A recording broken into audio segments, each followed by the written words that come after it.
시청자 여러분 안녕하십니까? 반갑습니다. 김동수입니다. 이 시간의 주제는요, 잘못 송금한 내 돈 다시 돌려받을 수 있나요? 이런 주제를 가지고 여러분과 함께 하겠습니다. 지난 18일이죠. 금융위원회가 차고 송금 현장 간담회 개최 및 구제 방안을 발표했습니다. 금융위원회는 최종구 금융위원장, 민병두 국회 정무위원장 등이 참석한 가운데 차고 송금 구제를 위한 현장 간담회를 개최했습니다. 먼저 간담회 개요를 간단하게 설명드리고 주요 내용을 소개하도록 하겠습니다. 차고 송금 피해자, 은행의 창구 직원 등으로부터 차고 송금으로 인한 국민 불편과 피해를 청취했습니다. 참석자들은 차고 송금으로 인해 피해 구제 필요성에 공감하고 국회, 정부, 금융기관이 함께 대응해 나가기로 했습니다. 반환을 거부하는 차고 송금의 채권을 예금보험공사가 매입하여 송금인의 피해를 신속히 구제하고 추후 예금보험공사는 차고 송금 수취인을 상대로 소송 등을 통해 차고 송금을 회수할 예정이라고 밝혔는데요. 그러면 주요 내용을 하나씩 여러분들에게 소개하겠습니다. 지난 2017년도 한 해 차고 송금액은 무려 11만 7천 건이 발생했습니다. 이게 어마어마한 숫자 아니겠습니까? 무려 차고 송금액은 2,930억 원이 발생했는데요. 대부분 50% 이상이 반환을 받지 못한 것으로 조사가 되었습니다. 그러니까 돈을 보내는 사람은 송금인이고요, 돈을 받는 사람은 수취인인데 그 송금인이 단순 실수입니다. 그러니까 계좌번호를 잘못 입력시켜서 다른 수취인에게 돈이 송금된 사실입니다. 그런데 그러면 이렇게 잘못 보낸 돈의 80% 정도를 돌려받을 수 있도록 그런 시스템이 도입이 되는데 아마도 내년 2019년 상반기 정도 도입할 예정으로 밝혀졌는데요.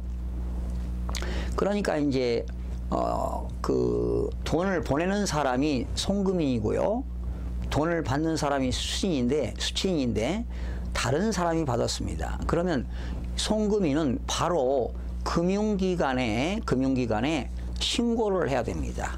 그러면 금융기관이 돈을 잘못 받은 수취인에게 반환을 요청해서 그 수취인으로부터 돈을 다시 돌려받아야 되는데 수취인으로부터 미반환하게 되면은 다시 금융기관은 예금보험공사가 관리하는 차고 송금 구제 계정을 만들어서 예금보험공사가 돈을 보낸 송금인으로부터 80%의 채권을 사들이는 겁니다.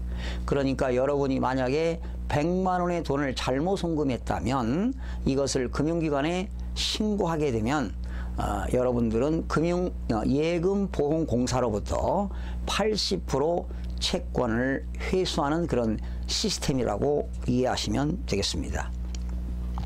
결과적으로 예금보험공사가 차고로 송금한 금액을 채권을 매입해서 송금인에게 피해액 중 잘못 송금한 금액의 80%를 지급해주는 그런 시스템이 도입된다고 보시면 되겠고요. 그렇게 되면 예금보험공사는 잘못 받은 수취인을 상대로 해서 소송을 제기해서 법적인 절차에 착수하게 됩니다. 즉 예금보험공사는 잘못 받은 수취인을 상대로 해서 부당이득 반환 청구소를 제기해서 회수를 하겠죠. 이때 여러분들은 80%밖에 못 받고요.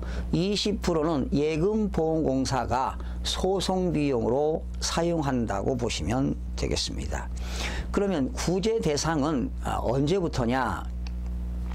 지금 당장 시행되는 건 아니고요. 이제 내년도부터 시행인데 송금일로부터 잘못 송금일로부터 1년 이내 동안의 구제를 받을 수 있습니다. 그런데 구제받는 금액은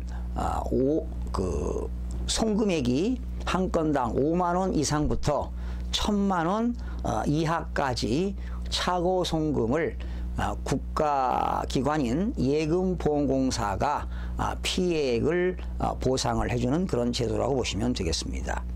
그러면 지금은 아직 시행이 안 됐기 때문에 여러분이 잘못 돈을 송금했다면 그 수취인으로부터 반환받지 못했다면은 수취인을 상대로 해서 민사소송을 제기할 수밖에 없습니다. 그러면 여러분들이 민사소송하는데 어려움이 있으니까 변호사를 선임할 수밖에 없고요. 또 나홀로 소송을 할 수도 있는데요. 대부분 또 소송 비용도 들어가고 소송이 그런 절차가 어렵기 때문에 대부분 포기하는 사람이 많다고 합니다. 그러면 돈을 반환하지 않는 그 계좌 명의자는 사실은 돈을 반환하지 않으면 형법상 횡령죄입니다. 원래는 355조 1항 규정에 의해서 횡령죄에 해당하니까 반환을 안 하는 사람은 5년 이하의 징역 1,500만 원 이하의 벌금에 처하도록 되어 있습니다. 그런데요, 이런 돈을 여러분들이 송금인이 수취인에게 잘못 송금하는 사례를 많이 보니까, 예를 들어서 간병인이 있어요.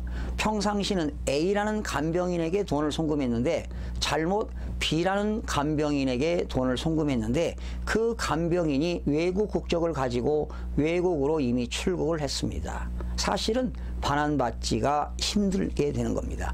또한 여러분이 돈을 송금했는데 휴면 잠자고 있는 휴면 계좌에 송금하게 되면은 그런 수취인의 주소라든가 연락처가 정확하지 않습니다. 그런 개인정보가 변경됨에 따라서 반환을 받지 못하는 사례도 빈번하게 있다고 합니다. 그러면 앞으로 내년 상반기에 시행하려면 어떠한 제도 개선이 필요하느냐? 예금자 보호법. 예금보험공사는요, 예금자 보호법에 의해서 설립된 무자본 특수법인인데요, 예금자 보호법을 개정을 시켜야 되는데요, 지금 더불어민주당의 민병두 의원이 현재 정무위원장직을 맡고 있는데 빠른 시일 내에 예금자 보호법 일부 개정 법률안을 국회에 제출해서 2018년 정기국회 때 이러한 예금자 보호법이 통과된다면 내년 상반기부터 돈을 잘못 송금한 사람들이 반환받지 못했을 때 예금보험공사가 여러분들의 채권을 80%에 사서, 즉 국가가 변상해주는 그러한 제도가 내년 상반기에 시행될 예정인데, 하루빨리 국민들의 이러한 불편을 해소하기 위해서 하루빨리 이런 것들도 민생 법안이라고 볼 수가 있습니다.